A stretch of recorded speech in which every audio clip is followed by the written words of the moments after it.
Hey Tracy, it's Jeff. I've got some cabinet designs here, and I'll have pricing in the same email I send this video.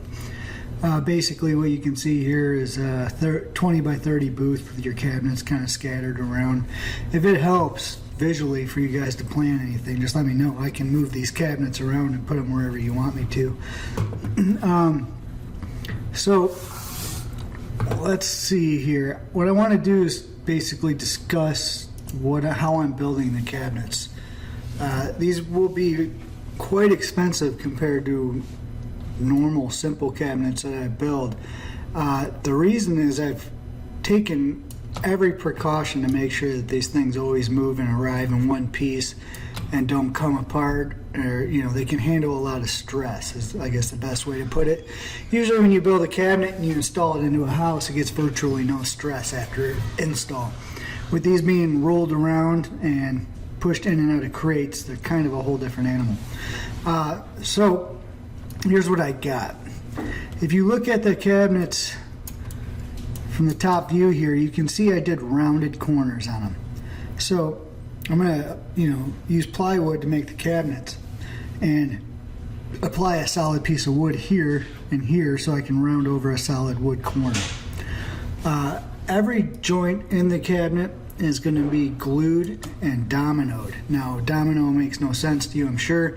It's a joinery technique where it's basically rather than just gluing it and nailing it together and hoping for the best, it's going to have mortise and tenon joinery, which means there'll be a stick that goes from this panel into that panel every so many inches.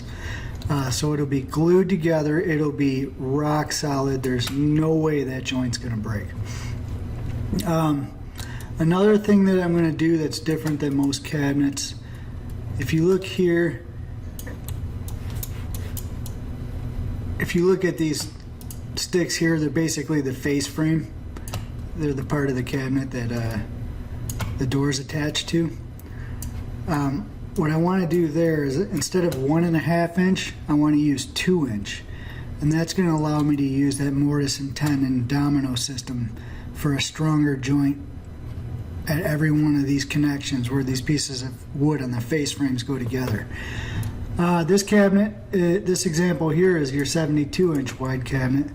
So on the bottom face frame here, normally on the bottom you have 1.5 inches. Like I said, I wanted 2 inches on everything.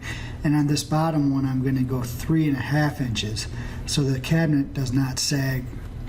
And even if a cabinet sagged undetectably, you would wonder why your cabinet doors aren't straight and they're always hitting each other, and that's because the cabinet's not straight anymore. It's sagging in the middle.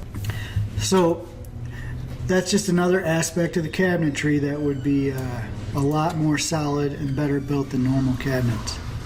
On the doors, what I want to do is a round over on the left and right, a larger round over, so it's called a pillowed edge.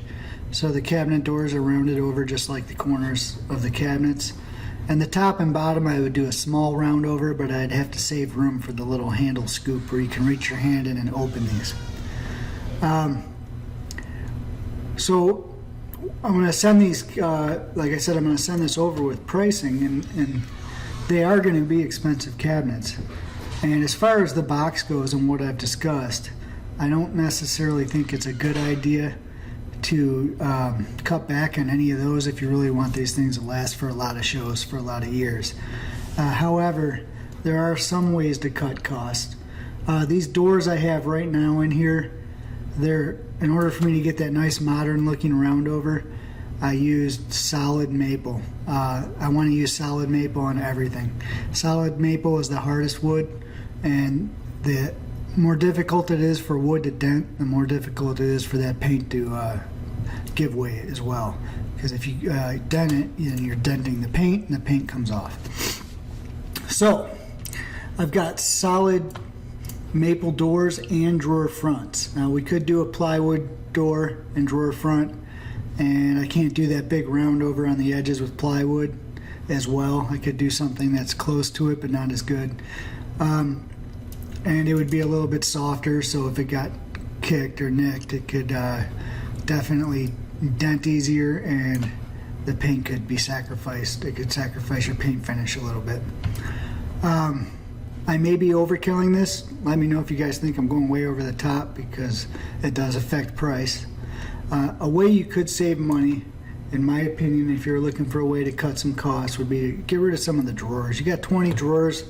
Do you really need 20 drawers? If you do, great. If not, you know, there's a cost. There's a drawer box, and they got to be nice drawer boxes too, for the same reason everything else has to be joined together. I'd want to use dovetail drawers to make sure these drawers are in one piece when they get you know, shuffled around, moved, open, and shut 1,000 times. So that's what I got. I appreciate the opportunity, and let me know where you'd like to go from here. And I'll talk to you guys soon. Thanks.